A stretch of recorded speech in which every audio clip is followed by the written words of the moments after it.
이제 한국은 동북아 패권의 자리를 두고 싸워야 하는 입장에 놓이게 되면서 우리는 당장 한반도의 안보만을 걱정하기에도 바쁜 시기가 도래했습니다. 현재 동북아의 군사적 긴장관계는 2차 대전 이래 세계 최고 수준에 달하고 있는데요. 특히 바다를 놓고 치열한 각축전이 벌어지고 있는데 대만, 오키나와 제주도로 이어지는 무역로에서의 항행의 자유를 놓고 치열한 대립이 벌어지고 있습니다. 여기서 누가 이기느냐에 따라 동북아 패권의 새로운 주인이 결정되는데요. 그래서 각국은 이 싸움에서 이기기 위해 더욱더 크고 강한 군함을 건조하는데 열을 올리고 있습니다. 매 수천 톤 이상의 대형함을 수십 척씩 건조하며 건함 경쟁에 박차를 가하고 있습니다. 지금의 한국은 태평양을 넘어 세계로 나아가려는 중국과 이를 저지하려는 미국의 치열한 패권 경쟁은 인도, 호주, 일본, 미얀마, 베트남, 필리핀 등 아시아 대륙의 거의 모든 나라들이 뒤엉킨 국제 분쟁으로 발전하고 있습니다. 그런데 대한민국 역시 예외는 아닙니다. 한반도가 있는 동북아시아말로 미중 분쟁이라는 폭풍의 눈의 한가운데에 있기 때문인데요. 이곳에서 누가 승자가 되느냐에 따라 세계 정세에 미치는 영향은 엄청날 것이고 그 중심에 한국이 있습니다. 최근에는 그저 군함을 많이 만드는 것을 넘어 해전의 판세를 뒤엎을 수 있는 게임 체인저급 함정을 도입하려 하고 있는데요. 중국은 최대 10만 톤이라는 말이 나오고 있는 세계 최대 재래식 항모 003형을 건조하고 있으며 이를 건조하며 획득한 노하우를 바탕으로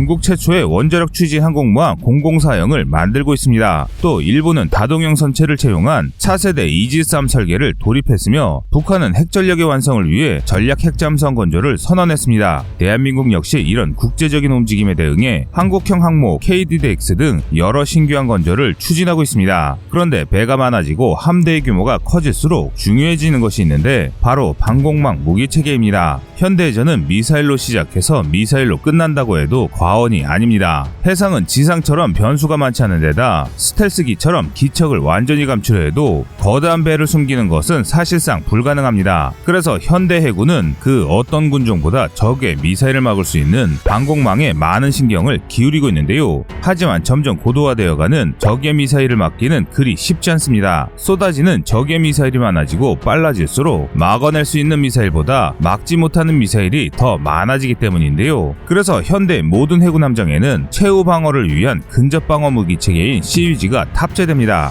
이 시위지는 해군과 같은 단거리 함대공 미사일이나 골키퍼, 펠렁스와 같은 기관포형까지 정말 다양한 무기들이 있습니다. 그러나 대한민국은 불과 얼마 전까지만 해도 가장 보편적인 시위지인 기관포형 시위지를 자체 개발하지 못하고 있었습니다. 하지만 국산 근접방어 무기체계 CEG2에 하나시스템과 LIG 넥슨 두 업체가 참가하면서 사실상 현존 최고의 CEG2를 개발하고 있어 관심이 집중되고 있습니다. 두 업체 모두 매우 우수한 기술을 가졌기 때문에 어떤 무기체계가 나올지 기대가 되는데요. 오늘은 세계 최고의 기관포형 CEG를 한국이 개발하는 이유에 대해서 알아보겠습니다.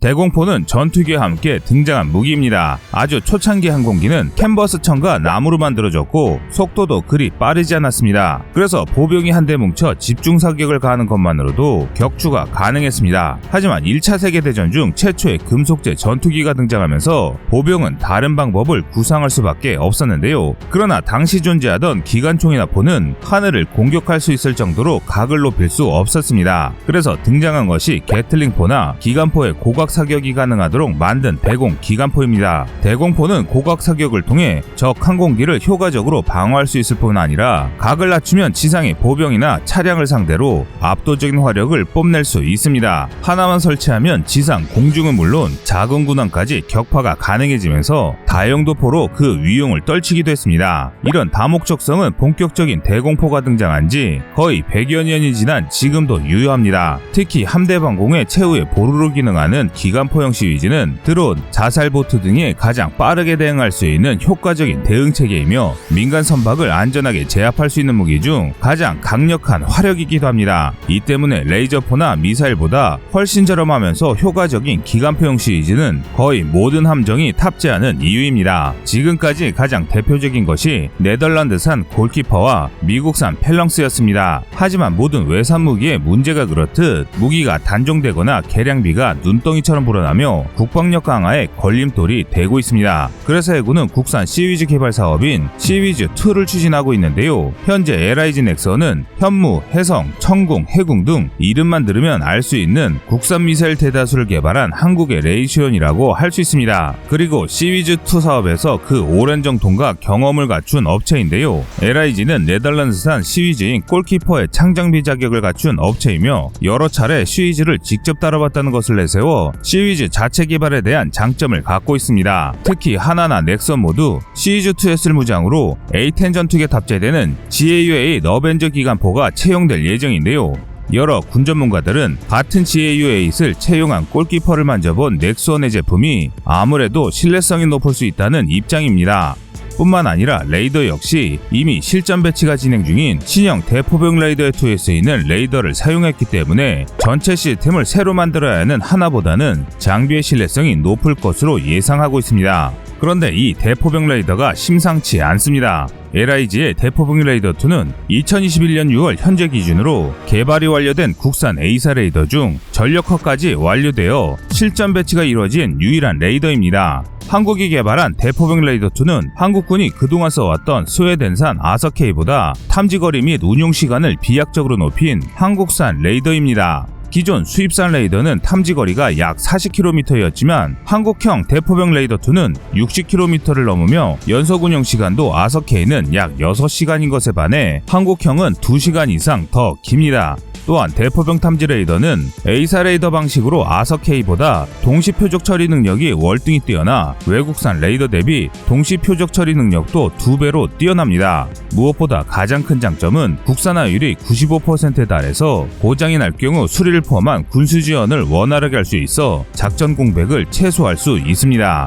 이 때문에 LIG의 시위즈2는 이 레이더를 탑재해 여러 목표를 동시에 탐지 및 추적해 동시에 여러 미사일에 대응할 수 있습니다. 또 우수한 처리 능력을 통해 뛰어난 클러터 제거 능력을 보입니다. 클러터는 레이더상에 나타나는 이상 신호로 해수면에 가까울수록 심하게 발생하며 방어를 위해 군함이 뿌린 체프나 플레어도 클러터의 원인이 될 수 있는데요. 사방에서 미사일을 회피하기 위해 체프가 뿌려지는 상황에서 해수면에 바짝 붙어 시스키밍하는 적미사일을 요격하기 위해서는 이 클러터를 빨리 제거할 수 있어야 합니다. 클러터를 얼마나 빨리 많이 제거하느냐에 따라 날아오는 적미사일의 수와 속도를 파악해 추적하는 속도가 달라지고 그것이 곧 함대 생존을 보장하는 대응 시간의 증가로 이어지기 때문인데요. 그런 면에서 대포병 레이더로 전력화된 레이더를 탑재하는 것은 넥스원 시위즈2 신뢰성을 믿을 수 있게 하는 매우 긍정적인 요소입니다. 반면 하나 시스템 역시 매우 수준 높은 기술로 대응하고 있습니다. 하나 시스템은 지휘 통제 체계인 C4I를 비롯해 전자전 감시 정찰에 필요한 각종 장비를 공급한 업체입니다. 2020년대 중반에 본격적으로 배치될 한국형 중구축항 KDDX에 들어가는 통합 마스트를 만들 회사가 바로 이 업체인데요. 함정의 모든 센서를 하나로 모으는 통합 마스트는 서로 다른 레이더 간의 전자파 간섭이 일어나기 쉬워 매우 섬세하고 정밀한 설계가 이루어지지 않는다면 그저 거대한 셔덩이에 불과하게 되는 최첨단 기술입니다. 미국, 일본 등 몇몇 국가만이 통합 마스트를 이용한 대형함을 건조할 수 있는데요. 하나 역시 이 기술을 가지고 있습니다.